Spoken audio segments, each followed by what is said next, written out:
तो फिर आपके साथ भी ऐसा होता है कि अगर आप शीट्स बनाती हैं स्प्रिंग रोल की या फिर रैपर तो आपसे बनती नहीं है या फिर आपके आसपास ये चीज़ें अवेलेबल नहीं हैं, तो फिर घबराने की ज़रूरत बिल्कुल नहीं है। आज हम एकदम आसान तरीके से और एकदम परफेक्ट मुलायम आप यहाँ पे देख पा रही होंगी, ये इतना पतला बनकर तैयार हुआ है कि हमारे फिंगर जो वो भी आर पार दिख रहे हैं। और हम इसे एक बार बनाकर महीनों कैसे फ्रीज करेंगे वो भी मैं आप सबके साथ शेयर करूंगी। यकीन माने ये इतना आसान है और इसे कम बजट में हम यकीन माने अगर आपने एक बार इस रेसिपी को ट्राई कर लिया ना तो फिर इसका रिजल्ट देखकर आप बाज़ारों से महंगे महंगे शीट्स लाना भूल जाएंगे और आपको मज़ा आ जाएगा। तो फिर चले हम बनाना शुरू कर लेते हैं इस मज़ेदार सी रेसिपी को। तो फ्रेंड्स, मैं हूं आपकी फरहा और रेसिपी विद फरहा व्लॉग में आप सभी का स्वागत है। तो यहाँ देखिए हमने ले लिया है तकरीबन 500 ग्राम के बराबर मैदा और इसको अगर हम कप में मेजरमेंट करेंगे तो ये लगभग 4 कप के बराबर होगा। और एक छोटा चम्मच हमने डाल दिया था इसमें नमक और बस थोड़ा थोड़ा पानी ऐड करते हुए इसका हम एकदम सॉफ्ट मुलायम सा डो बनाकर तैयार कर लेंगे। और इसे यहाँ पे हम खूब अच्छी तरह से इस तरीके से मसल के तोड़ेंगे। तो ये चीज़ आपको ज़रूर करनी है, ये स्टेप बहुत इम्पोर्टेंट है। तो देखिए अच्छी तरह से हमने इसको बढ़िया से मसल करके तोड़ लिया है और देखिए कितना मुलायम सा हमारा डो बनकर तैयार हो गया है। बस जैसे हम रोटी के लिए डो लगाते हैं ना, बस उसी तरह का हमें एक डो बनाकर तैयार करना है। तो जो लोग बिगनर्स हैं उनके लिए ये टिप्स है कि आप जब भी डो बना रही हो ना तो पानी थोड़ा थोड़ा ऐड करें ताकि जो आपका जो आटा है वो गीला नहीं पड़ेगा। हाँ, लेकिन जो परफेक्ट है रोटी बनाने में उनके लिए तो आसान रेसिपी है। तो अभी देखिए इसे हम क्या करेंगे, थोड़ा सा टेबल काउंटर के ऊपर डाल करके थोड़ा और हम इसको मसल लेंगे ताकि ये और भी अच्छा सा सॉफ्ट हो जाएगा। और बस अब यहाँ पे थोड़ा थोड़ा सूखा मैदा हम हाथों में लगा करके और इसका एकदम छोटा छोटा सा लोई यानी कि पेड़ा बनाकर तैयार करेंगे। जैसे हम पूरी वगैरह के लिए लोई लेते हैं ना पेड़ा, बस उसी तरह का छोटा छोटा सा हम पेड़ा बनाएंगे। और कई फ्रेंड्स के कई सारे सवालात थे जो कि हमने लास्ट वीडियो में पढ़ी थी, तो मैं आप लोगों को ये डाउट क्लियर करूंगी। आप लोगों ने हमें पूछा था कि इसका जो वज़न है वो कितना होना चाहिए, तो वो भी मैं आगे आप लोगों को बता दूंगी। तो देखिए आज मैं स्केल की मदद से आप लोगों को एकदम परफेक्ट इसका साइज़ बता देती हूँ। तो देखिए यहाँ पे लगभग 20 ग्राम के करीब में हमारा जो पेड़े का साइज़ है वो होना चाहिए। लेकिन अब मैं आपको ये नहीं कह रही हूँ कि हाँ आपको इसी तरह से स्केल की ज़रूरत पड़ेगी, बिल्कुल भी नहीं। बस अंदाजे से आप इसे 20 ग्राम 22 ग्राम 19 थोड़ा ऊपर नीचे भी होगा तो भी चलेगा। लेकिन आपको ना बहुत ज़्यादा इसे बड़ा नहीं करना है, नहीं तो फिर क्या होगा कि हमारी शीट्स जो है ना वो काफ़ी मोटे बनेंगे तो हमारे स्प्रिंग रोल जो है वो अच्छे बनकर तैयार नहीं होंगे। यानी कि जब हम इसे फ्रीज़ करेंगे ना तो हो सकता है कि ये फट जाए। तो बस इतना ख्याल आपको रखना है कि हमारी रोटी जो इसकी है वो एकदम पतली होनी चाहिए। और अब देखिए थोड़ा थोड़ा सूखा मैदा लगाते हुए इसका हम छोटा छोटा सा पूरी के साइज़ में इस तरह से बेल करके तैयार कर लेंगे। तो बस सुनती जाए मेरी आवाज़ों को और देखते जाए मेरे हाथों को। आपके जो शीट्स हैं ना ऐसे ही एकदम परफेक्ट बनकर तैयार हो जाएंगे। तो देखिए बीच बीच में आपको जितना भी सूखा मैदा लगे तो इस तरह से थोड़ा थोड़ा डस्टिंग करते हुए एकदम इस तरीके से हम सारी रोटियां बनाकर तैयार कर लेंगे। थोड़ी आड़ी तिरछी होगी या फिर बड़ी भी छोटी होगी तो भी कोई दिक्कत की बात नहीं है। और अब यहाँ पे देखिए बहुत अच्छे तरीके से हाथों की मदद से चारों तरफ हम इसके तेल लगाएंगे। आपको तेल लगाने में कोई भी कंजूसी नहीं करनी है, एकदम परफेक्ट तरीके से चारों तरफ फिंगर की मदद से हम इसको तेल लगा लेंगे। और हाँ, अगर आप चाहती हैं तो ब्रश का भी इस्तेमाल कर सकती हैं, लेकिन हाँ आप यहाँ पे रिफाइंड तेल का ही इस्तेमाल करेंगे, यानी कि हमें सरसों का तेल इस्तेमाल नहीं करना है। बहुत अच्छी तरह से देखिए हमने चारों तरफ इसके तेल लगा लिया है। और अब क्या करेंगे, चारों तरफ अच्छे तरीके से हम मैदा डस्टिंग करेंगे। आप चाहें तो यहाँ पे मैदा डस्टिंग करने के लिए छन्नी की मदद से भी इस तरह से छिड़क सकती हैं, लेकिन मुझे आसान लगता है हाथ से ही छिड़कना। तो मैं खूब अच्छी तरह से चारों तरफ मैदा डस्टिंग कर लेंगे। यहाँ पे जो हम मैदा और तेल इसके ऊपर डाल रहे हैं ना, इसी की वजह से हमारे शीट्स के एक एक लेयर आसानी से बाहर निकलेंगे एक दूसरे से। तो इस चीज़ का आपको ख्याल रखना है कि इसके ऊपर मैदा और तेल हम खूब अच्छी तरह से लगाएंगे। और अब यहाँ देखिए एक एक रोटियां हम इस तरीके से उठाएंगे और इस तरीके से दूसरे रोटी के ऊपर पलट करके डालते हुए चले जाएंगे। आपने एक चीज़ नोटिस की होगी, जिस तरफ हमने तेल और मैदा लगाया था उसको हमने अंदर की तरफ डाला है और जो नीचे वाला हमारा भाग था वो हमारा ऊपर की तरफ आया है। अगर आप लोगों को कोई भी चीज़ें यहाँ पे समझ में ना आए तो आप लोग हमें डायरेक्टली कमेंट करके ज़रूर पूछ सकती हैं। मैं पूरी कोशिश करूँगी कि आप लोगों को जल्दी से इसका रिप्लाई कर सकूँ। और हाँ फ्रेंड्स, आज की रेसिपी आप लोगों को कैसी लग रही है तो प्लीज़ हमें कमेंट में ज़रूर बताइएगा। हमें बहुत अच्छा लगता है आप लोग के प्यारे प्यारे कमेंट्स पढ़कर।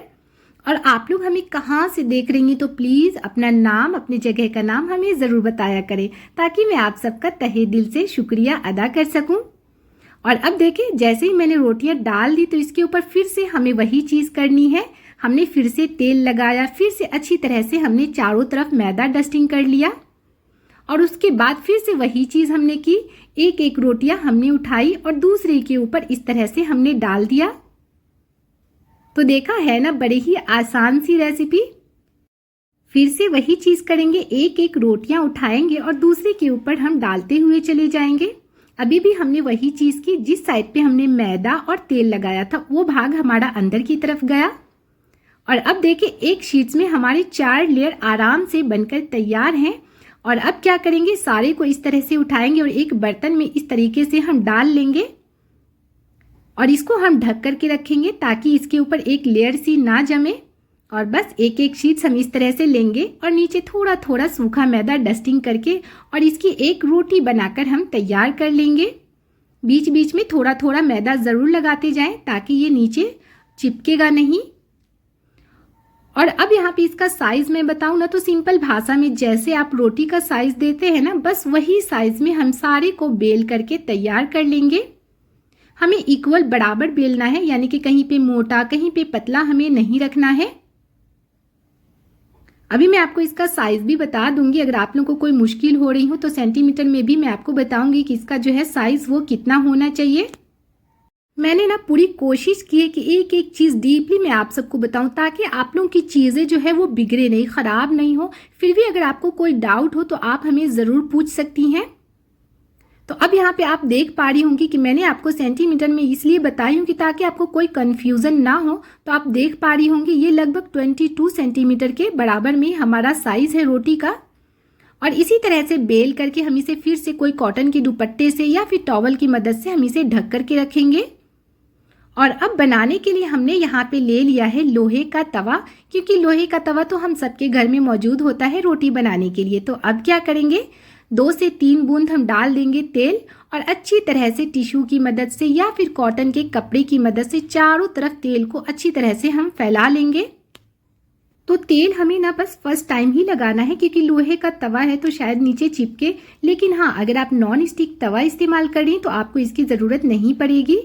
और अब यहाँ देखिए, मीडियम फ्लेम पे ही हमें ये चीज़ें करनी है। तो जैसे हमने रोटी रखा, कुछ सेकंड के बाद ही हमें इस तरह से इसको पलट लेना है। तो इसी तरह से हम अलट पलट करके इसको पकाएंगे। एक साइड पे हमें बहुत ज़्यादा लंबे समय तक इसको छोड़ना नहीं है, क्योंकि हमें इसको रोटी जैसा कलर बिल्कुल नहीं देना है।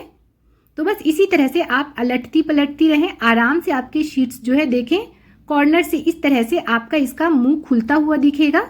बस जैसे आपको इसका मुंह खुलता हुआ दिखे वहीं से इस तरीके से आराम से आप इसको निकाल लें। ध्यान इस चीज़ का रखना है कि हमें कलर बिल्कुल नहीं देना है, यानी कि कुछ कुछ सेकंड में ही हम इसको अलटते पलटते रहेंगे। बड़े ही आसानी से एक एक शीट्स आपके बहुत आराम से निकलते हुए चले जाएंगे। तो आपने देखा ये इतने आसानी से क्यों निकल रहे, क्योंकि हमने बहुत अच्छी तरह से मैदा और तेल इसके अंदर लगाया था। अब आप यहाँ पे देख सकती हैं ये कितना पतला और कितना सॉफ्ट, एकदम मुलायम बनकर हमारा शीट्स जो है वो तैयार हुआ है।